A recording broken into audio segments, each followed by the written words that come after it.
Tamil News. டிபிசியின் தலைப்புச் செய்தி. பொதுஜன பெரமுனவின் பாராளுமன்ற உறுப்பினர் குழு ஒன்று ஜனாதிபதி ரணிலுக்கு ஆதரவளிப்பதாக நேரில் சென்று அறிவிப்பை வெளியிட்டுள்ளது. 5 பேர் தமது கட்சியின் ஜனாதிபதி வேட்பாளர் பட்டியலில் என்று நாமல் ராஜபக்ச தெரிவிப்பு.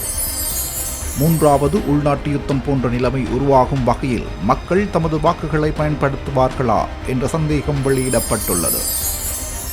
நல்லாட்சி சூத்திரதாரியை ஆதரிப்பதில்லை என்பதிலும் அவரை முன்னிலைப்படுத்துவதில்லை என்பதிலும் ராஜபக்ச குடும்பம் உறுதியாக உள்ளது என்று தெரிவிக்கப்பட்டுள்ளது. முறைகேடான இ-விசா மோசடி தொடர்பில் வழக்கு தாக்கல் செய்யப்பட்டுள்ளது. வெற்றிக்கான வாக்குகளை பெற்றுக்கொள்வதில் பிரச்சனைகள் இல்லை என்று ஜனாதிபதி வேட்பாளர் விஜயதாச ராஜபக்ச தெரிவிப்பு.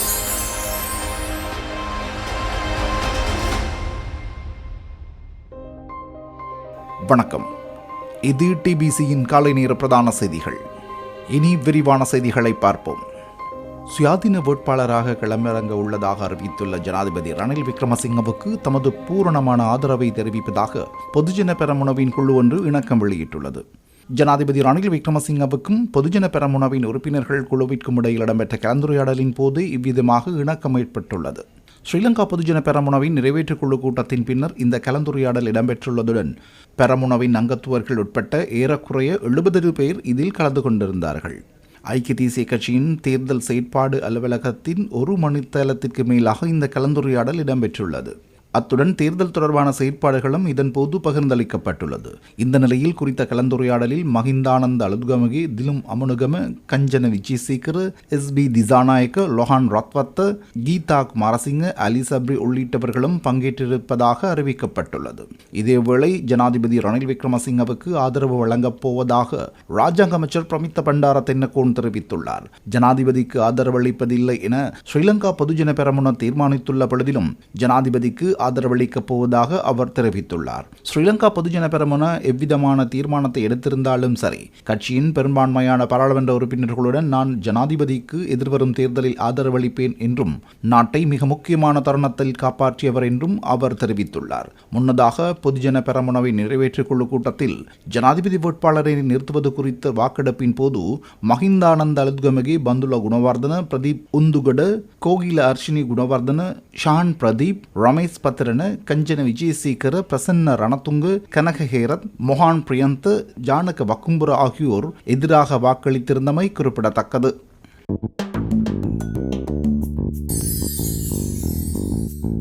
தற்போதைய அமைச்சரவையிலிருந்து வெளியேறி ஜனாதிபதிக்கு எதிராக போட்டியிடும் ஒருவர் உட்பட்ட 5 பேர் தமது கட்சியின் ஜனாதிபதி வேட்பாளர் பட்டியலில் உள்ளார்கள் என்று பொதுஜன பெரமுனவின் தேசிய அமைப்பாளரும் பாராளுமன்ற உறுப்பினருமான நாமல் ராஜபக்ச தெரிவித்துள்ளார். பொதுஜன பெரமுனவின் நிறைவேற்றுக்குழு கூட்டம் நிறைவடைந்ததன் பின்னர் ஊடகங்களுக்கு கருத்து வெளியிடும் பொழுது அவர் இதனை தெரிவித்துள்ளார். கட்சி என்ற அடிப்படையில் நாம் சிறந்த தீர்மானத்தை எடுத்துள்ளோம். அடுத்து வரும் நாட்களில் எமது கட்சியின் உயர்மட்ட குழு ஏனைய வேட்பாளர்களுடன் கலந்துரையாடல்களில் ஈடுபட உள்ளார்கள். அதன்போது எடுக்கப்படும் தீர்மானத்தினை நாம் எதிர்காலத்தில் அறிவிப்போம் என்றும் நாமல் ராஜபக்ச குறிப்பிட்டுள்ளார். நாம் ஒழுக்கத்தை பேண வேண்டும். கட்சி என்ற வகையில் அண்மை காலத்தில் நாட்டின் நிலைமைகளை மையப்படுத்தி நாம் ஒழுக்க விடயத்தில் நெகிழ்ச்சித்தன்மையை பின்பற்றியிருந்தோம். எனினும் எதிர்வரும் காலத்தில் நாம் ஒழுக்கம் சார்ந்த விடயங்களை கடுமையாக நடைமுறைப்படுத்துவோம் என்றும் நாமல் ராஜபக்ச குறிப்பிட்டுள்ளார்.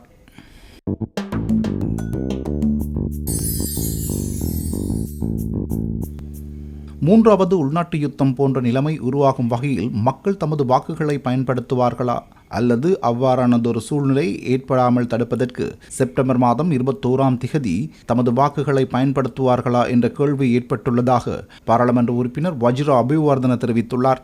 ஜனாதிபதி ஊடக மையத்தில் நடைபெற்ற ஊடகவியலாளர் சந்திப்பின் போது அவர் இவ்வாறு தெரிவித்தார்.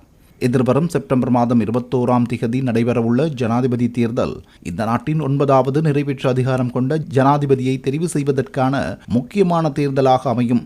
தற்போது பழைய அரசியல் கட்சிகள் சம்பிரதாய முறையில் அரசியல் பிரசாரத்தை தொடர முடியாத நிலை ஏற்பட்டுள்ளது என்றும் அவர் குறிப்பிட்டார். சம்பிரதாயபூர்வமான தமது அரசியல் சித்தாந்தங்களின்படி செயற்பட்டாலோ இல்லாவிடில் இலங்கை சமூகத்தில் நிலவும் குலம், சாதி போன்றவற்றை வைத்து அரசியல் நோக்கில் செயல்பட்டாலோ 3வது உள்நாட்டு போர் ஒன்று வெடிப்பதற்கான பொறுப்பு சம்பந்தப்பட்ட தரப்பினர் ஏற்க வேண்டும் என்பதை இந்த நாட்டின் அரசியல் தலைமைகள் நினைவில் கொள்ள வேண்டும் என்றும் வாஜிர அபிவர்தன வலியுறுத்தியுள்ளார். 225 உறுப்பினர்களும் புதிய பொருளாதார பரிமாற்ற சட்டத்தை பாராளுமன்றத்தில் ஏற்றுக்கொண்டாலும் அவர்கள் வெளியில் வந்து வேறு விடயங்களை கூறுவது வருத்தமளிக்கிறது. நாட்டின் நிலைமைகளை புரிந்து கொண்டு அவ்வாறு செயற்பட வேண்டாம் என அனைத்து தரப்பினரையும் கேட்டுக்கொள்கின்றேன் என்றும் வாஜிர அபேவர்தன வலியுறுத்தியுள்ளார்.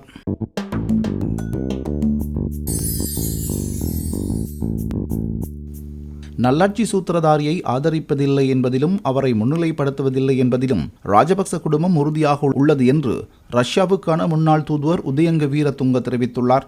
பொதுஜன பெரமுன தாமரை முட்டை சின்னத்தில் பயணிக்க வேண்டும் என்ற நிலைப்பாட்டிலும் மஹிந்த அண்ணாவின் கொள்கையுடன் செயற்பட வேண்டும் என்ற தீர்மானத்திலும் வலுவான தீர்மானம் எடுக்கப்பட்டுள்ளது.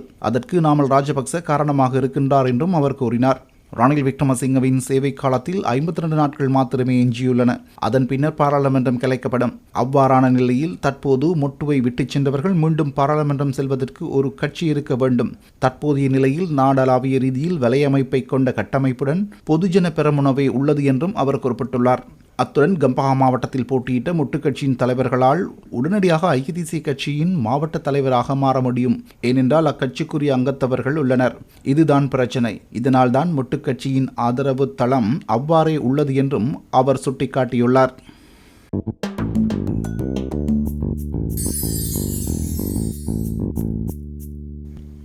முறைகேடான விசா மோசடியினால் நாட்டின் பாதுகாப்பு, பொருளாதாரம், உல்லாச பயணிகளின் வருகை போன்றவற்றிற்கு பாரிய பாதிப்புகள் ஏற்பட்டிருப்பதாக பாராளுமன்ற உறுப்பினர் ரவுஃப் ஹக்கீம், ஜனாதிபதி சட்டத்தரணி MA சுமந்திரன், பாட்டிலி சம்பிக்க ரணவக்க ஆகியோர் வழக்கு தாக்கல் செய்துள்ளார்கள். இவ்வாறு தாக்கல் செய்யப்பட்ட வழக்குகள் எதிர்வரும் ஆகஸ்ட் மாதம் 2ஆம் தேதி வெள்ளிக்கிழமை உயர்நீதிமன்றத்தில் விசாரணைக்கு எடுத்துக் கொள்ளப்படுகின்றன. குறித்த மனுக்களை உயர்நீதிமன்ற நீதியரசர்கள் பரிசீலனைக்குட்படுத்திய போது அவர்கள் இந்த தீர்மானத்தை எடுத்துள்ளதாக மன்றில் ஆஜராகி இருந்த சுமந்திரன் குறிப்பிட்டுள்ளார். அத்துடன் விசா வழங்கலின் பின்னணியில் பல கோடி ரூபாய் ஊழல் மோசடி இருப்பதாகவும் MA சுமந்திரன் குறிப்பிட்டுள்ளார்.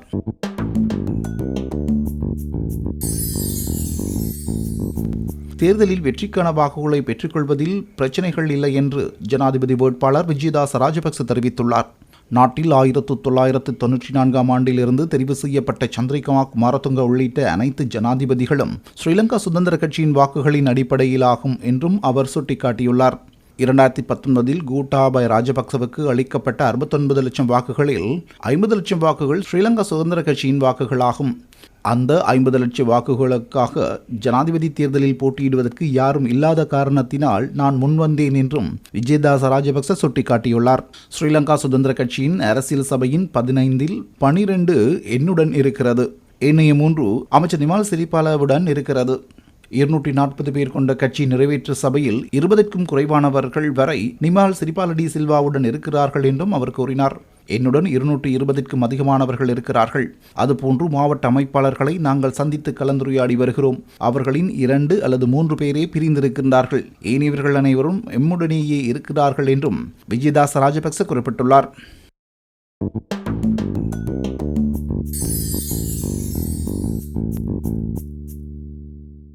What staff?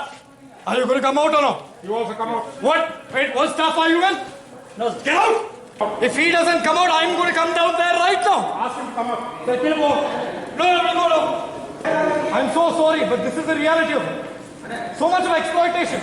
அமைச்சர் ஜீவன் தொண்டமான் உள்ளிட்ட 4 நகர்த்தல் பத்திரம் ஒன்றை முன்வைத்து நுவரெலியா மாவட்ட நீதிமன்றத்தில் முன்னிலையாகினர். பீட்ரூ தோட்டத்தில் உள்ள தொழிற்சாலை ஒன்றுக்குள் கடந்த மே மாதம் 30ஆம் தேதி அத்துமீறி பிரவேசித்து கரணிவெளி பெருந்தோட்ட நிறுவனத்தின் அதிகாரிகளை சில மணி நேரம் தடுத்து வைத்திருந்ததாக அமைச்சர் ஜீவன் தொண்டமான் உள்ளிட்ட சிலர் மீது வழக்கு தொடரப்பட்டிருந்தது. இந்த சம்பவம் தொடர்பில் சந்தேக நபர்களை கைது செய்து நீதிமன்றத்தில் முன்னிலைப்படுத்துமாறு கடந்த முறை வழக்கு விசாரணைக்கு எடுத்துக் கொள்ளப்பட்ட போது நுவரெலியா மாவட்ட நீதிமன்றத்தினால் உத்தரவு பிறப்பிக்கப்பட்டிருந்தது.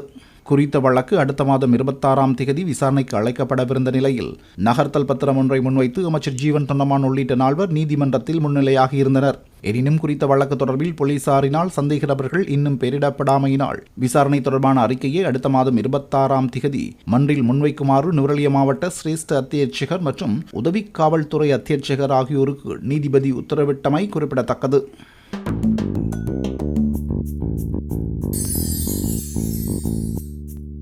ஜனாதிபதி தேர்தலுக்கான தபால் செலவுகளுக்காக 1.4 பில்லியன் ரூபாய் தேவைப்படுவதாக தேர்தல்கள் ஆணைக்குழுவிற்கு பிரதி தபால் மா அதிபர் ராஜித ரணசிங்க தெரிவித்துள்ளார்.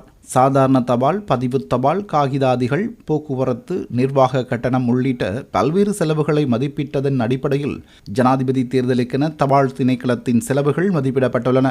குறித்த தொகை உத்தேச மதிப்பீடு எனவும் இதில் மாற்றங்கள் ஏற்பட வாய்ப்புள்ளதாகவும் அவர் தெரிவித்துள்ளார். இத்துடன் டிபிசியின் காலை நேர பிரதான செய்திகள் நிறைவடைகின்றன. எமது அடுத்த மாலை நேர பிரதான செய்திகளை எதிர்பாருங்கள்.